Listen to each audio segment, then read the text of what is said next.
हम यहां सिर्फ चमत्कारों के लिए नहीं आ रहे हैं। चमत्कार, संकेत और आश्चर्य बाई प्रोडक्ट है। ये कुछ ऐसा नहीं है जिसके पीछे हम जाते हैं। हम परमेश्वर की खोज करते हैं, परमेश्वर ही उन्हें करते हैं। हमारा ध्यान फिर से समायोजित किया जाए ताकि हम केवल प्रमोशन, अधिक पैसे, अधिक प्रसिद्धि या प्रभाव की खोज न करें। ये सब आएंगे जब हम परमेश्वर की खोज करेंगे। बाइबल कहती है, डैनियल निर्णय लिया कि प्रसिद्ध नहीं बनना है, सरकार में सबसे ऊंचा पद नहीं पाना है। उसने लालसा नहीं की। एक चीज जिसकी उसने लालसा की वह यह थी कि मैं खुद को रखना चाहता हूं उसकी उपस्थिति में बिना दाग के। वह चाहता था कि उसका हृदय परमेश्वर के सामने साफ और शुद्ध हो। वह प्रभु के लिए स्वीकार्य बनना चाहता था।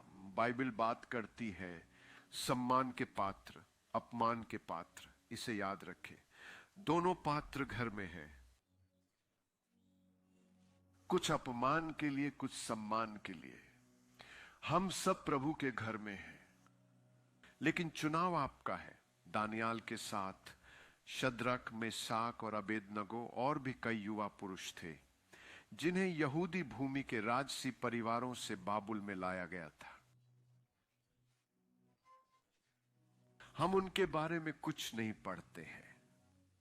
वे शायद सरकार में अच्छी पदों पर थे, लेकिन उन्होंने यीशु के लिए कोई छाप नहीं छोड़ी। आप किस रूप में याद किया जाना चाहते हैं? केवल एक अधिकारी के रूप में, एक महान व्यापारी, या कोई जो आर्थिक रूप से धनी था? आप कैसे याद किया जाना चाहते हैं? आप कौन सी विरासत छोड़ना चाहते हैं? जब लोग आपके बारे में बात करें तो आपके जाने के बाद वे आपके बारे में क्या कहें, या आप कैसे चाहते हैं? क्या आप चाहते हैं कि वे कहें कि वह एक धर्मनिष्ठ व्यक्ति था? क्या वह एक ईश्वरीय महिला थी? क्या आप नहीं चाहते कि लोग कहें उनके जीवन ने मुझे परमेश्वर की खोज करने के लिए प्रेरित किया? जब आप चार्ल्स फिन्नी के बारे में पढ़ते हैं तो आपके मन में क्या आता है? जब आप परमेश्वर के ऐसे महान पुरुषों के बारे में पढ़ते हैं तो आप क्या सोचते हैं? वे कितने प्रभावशाली हैं। वे लंबे समय से गवाहों के उस बादल में शामिल हो चुके हैं जिसके बारे में इब्रानियों का 12वां अध्याय बात करता है, और वे हमें भी वही करने के लिए प्रोत्साहित कर रहे हैं, ईश्वर का अनुसरण करने के लिए। हमारे हृदय विभाजित न हो, हम उन पर ध्यान केंद्रित करें। मैं आपको बताना चाहता हूं कि उपवास का बहुत अत्यधिक महत्वपूर्ण भूमिका पुण्य संरेखण में होती है। हां, हम चीजों के लिए उपवास कर सकते हैं। हां, आप कुछ सफलताओं के लिए उपवास कर सकते हैं, लेकिन सबसे महत्वपूर्ण बात है पवित्र आत्मा, परमेश्वर के साथ आत्मा में सामंजस्य स्थापित करना। हर कोई अमीर होना चाहता है, हर कोई प्रसिद्ध होना चाहता है, हर कोई जीवन में संतोष पाना चाहता है, लेकिन जो आपको असली संतोष और पूर्णता दे सकता है वह है परमेश्वर।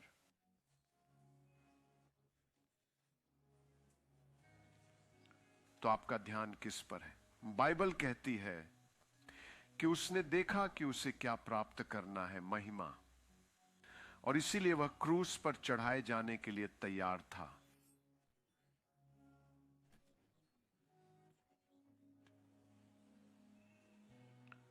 तो मेरा ध्यान कहां है? क्या यह चीजों पर है? क्या यह उन चीजों पर है जो दुनिया देगी? क्या यह उन चीजों पर है जो मनुष्य देगा? या यह है कि जब मैं उसकी उपस्थिति में खड़ा हूं वह कहेगा, अच्छा किया मेरे अच्छे और विश्वास योग्य सेवक। वह हमारी जरूरतों के प्रति लापरवाह नहीं है। उन्हें यह नहीं भूला कि हमें जरूरतें हैं, हमारी इच्छाएं हैं। उन्होंने कहा, यदि मैं खुद को उनमें आनंदित करूंगा तो वह मेरी इच्छाओं को पूरा करेंगे। आज आपका आनंद कहां है? आपका दिल कहां है? कृपया अपने सिर झुकाएं और आइए प्रार्थना करें। प्रभु, मैं आपके सामने आता हूं। मैं चाहता हूं कि मेरा दिल आपके साथ सही हो जाए। प्रभु, अगर कुछ बाधा डाल रहा है तो वह दीवार गिर जाए। यदि कुछ ऐसा है जो मेरे आपके साथ चलने में बाधा बन रहा है तो उसे दूर कर दें प्रभु। इसे मुझे दिखाएं मेरे प्रभु, ताकि मैं पश्चाताप कर सकूं और आपकी ओर लौट आऊं। प्रभु, मुझे वो मुलाकात दो जो बिगड़ैल बेटे ने की थी, जब एक दिन उसने कहा मैं उठूंगा और वापस जाऊंगा। क्या हम ये कह सकते हैं? याद रखें, उसने कभी यह विचार नहीं किया था। मेरी ओर देखो, जब तक उसका पेट भरा हुआ था उसने कभी यह विचार नहीं किया, लेकिन जब समय आया तो उसके पास सूअर के भोजन के अलावा कुछ भी खाने को नहीं था। उसने कहा, हे प्रभु, मैं इस तरह भूखा क्यों हूं जबकि मेरे पिता के घर में इतना कुछ उपलब्ध है। जो प्रभु दे सकते हैं वह कोई मनुष्य नहीं दे सकता। उन्होंने स्वर्ग से मन्ना भेजा, लेकिन यह एहसास तभी हुआ जब उसका पेट खाली था और वह भूखा था। उपवास जरूरी है।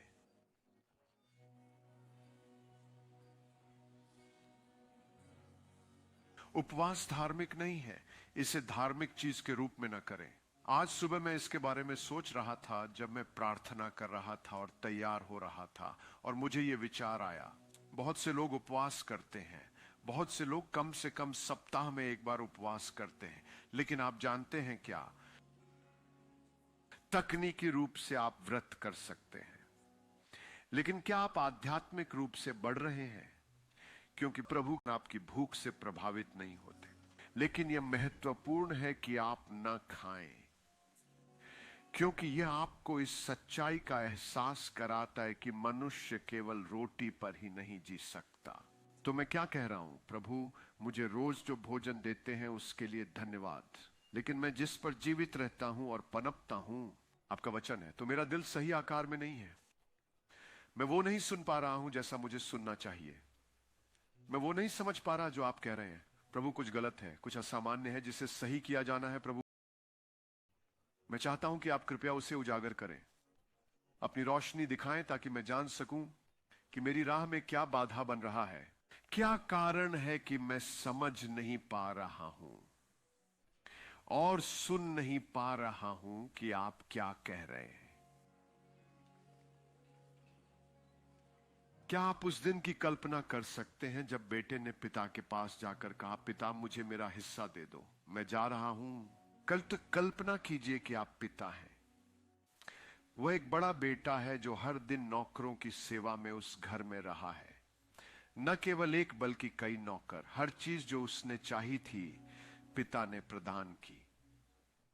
लेकिन एक दिन वह आता है और कहता है, पिताजी, मैं खुश नहीं हूं, मैं संतुष्ट नहीं हूं। मुझे लगता है कि मेरे लिए कोई स्वतंत्रता नहीं है। आप मुझे वह करने नहीं दे रहे जो मैं करना चाहता हूं। देखिए, हम में से बहुत से लोग ऐसे ही हैं। मैं कुछ करना चाहता हूं, मैं आपकी आशीर्वाद चाहता हूं। प्रभु, पिता ने कभी नहीं कहा, उन्होंने उसे जाने दिया। लेकिन क्या आप कल्पना कर सकते हैं कि दिल टूट गया था? क्या आप पिता के दिल की कल्पना कर सकते हैं? उसका दिल टूट गया था। वह पहला बेटा नहीं था, वह दूसरा बेटा था।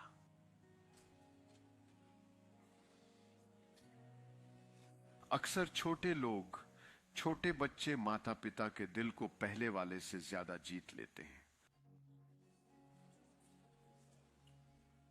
और क्या आप कल्पना कर सकते हैं कि वह व्यक्ति आकर कह रहा है, मैंने तुम्हारे साथ काफी कुछ सह लिया है, मैं यह और नहीं चाहता, मैं बस दूर जाना चाहता हूं। मुझे उम्मीद है कि आप समझ रहे हैं मैं क्या कह रहा हूं। पिता उदार थे, उन्होंने कहा जाने दो, लेकिन उन्होंने उसे बाहर से जाने दिया था। उनके दिल में वह वापस आने की इच्छा थी, क्योंकि इस आदमी ने कभी भी पिता के असली दिल को नहीं समझा जब तक वह वापस नहीं आया। लेकिन उसे वापस लाने का कारण भूख थी। अगर भूख नहीं है तो प्रभु आपको कभी संतुष्ट नहीं कर सकते। उन्होंने कहा कि वह भूखों को भोजन देंगे। क्या आप प्रभु के लिए भूखे हैं? क्या आपके दिल में सच्ची ललक है, या आप बस बाहर जाकर जीवन को अनुभव और प्रयोग करना चाहते हैं? सोशल मीडिया और टिकटॉक और जो भी बकवास सुझाव मिलते हैं, या कि आप वास्तव में प्रभु के लिए तरस रहे हैं। मैं प्रार्थना करता हूं कि परमेश्वर आज सुबह आपको छुए, जो एक नई चाह और भूख को जन्म दे, ताकि आप उन्हें जान सकें कि वह आपके लिए ऐसी महान भूख और प्यास पैदा करे। जैसे हिरन पानी के पीछे दौड़ता है, क्या ऐसा कोई गीत है जो हम गा सकते हैं? जैसे हिरन पानी के पीछे दौड़ता है, मेरा दिल आपकी चाह रखता है। यह हमारा गीत और प्रार्थना हो। अगर कोई इसे गा सकता है तो कुछ मिनटों के लिए, और फिर हम अपने अन्य गीतों पर लौटेंगे। लेकिन अभी जब वे इसे समायोजित करने की कोशिश कर रहे हैं, तो चलो हम सब अपना सिर झुकाएं और प्रार्थना शुरू करें। प्रभु को पुकारो, कृपया धार्मिकता से पुकार मत करो।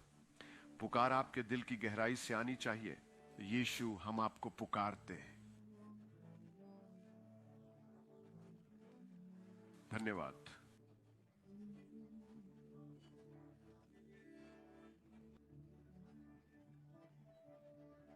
आओ प्रभु की ओर अपने दिलों को उठाओ और प्रभु से पुकारो। हालेलुया। प्रभु, मेरे भीतर गहरी भूख, गहरी तड़प, आपके लिए गहरी प्यास पैदा करें। हे परमेश्वर, इस प्रकार आपकी कामना करता है।